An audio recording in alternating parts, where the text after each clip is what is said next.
Let me be very apolitical with you, very blunt.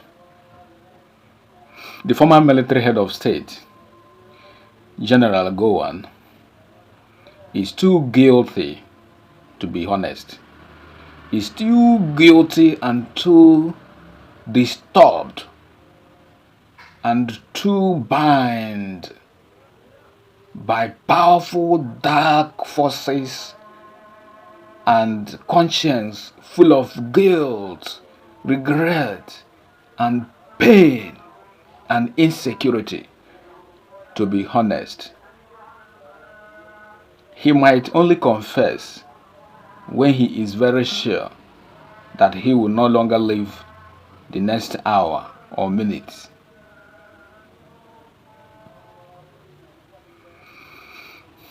The interview with General Gowon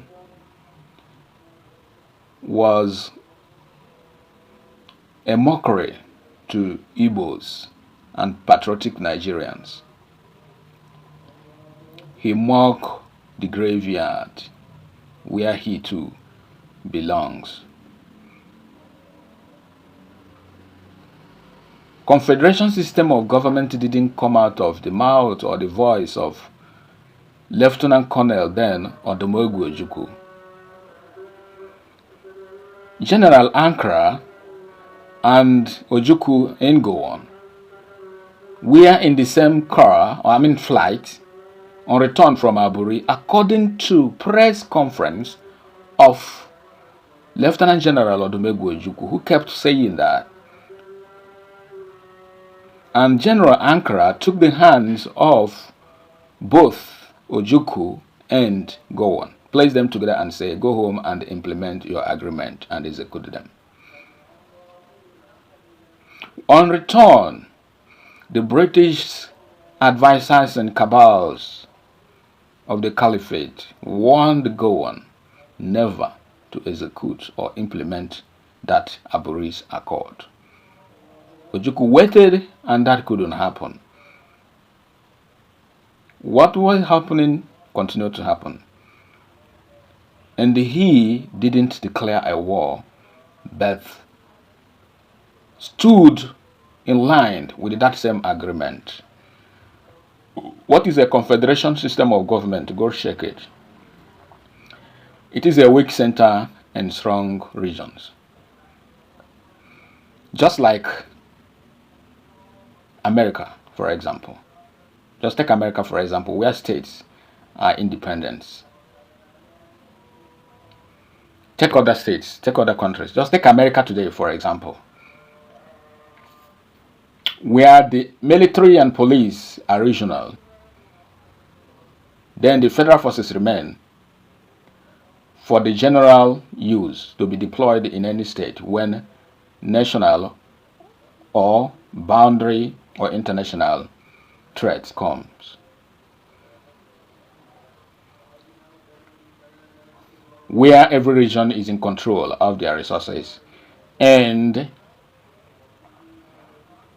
the return goes in interests to the federal based on percentage, but the control of that resources is of region.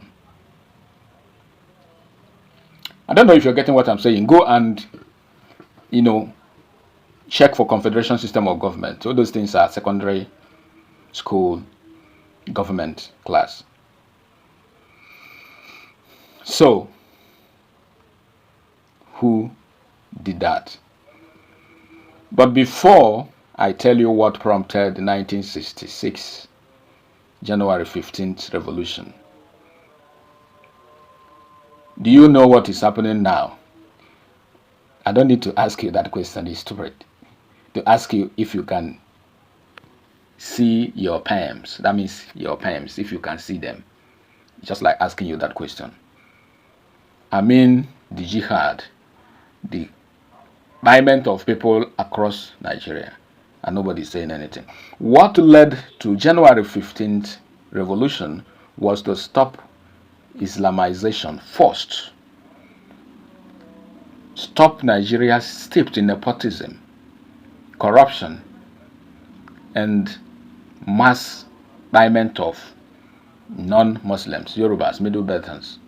Then Igbos are of high classes in the military and in businesses. Chukwuemeka Odumegwu Ojukwu's father was the richest man in Nigeria then. He borrows government vehicles for international reception.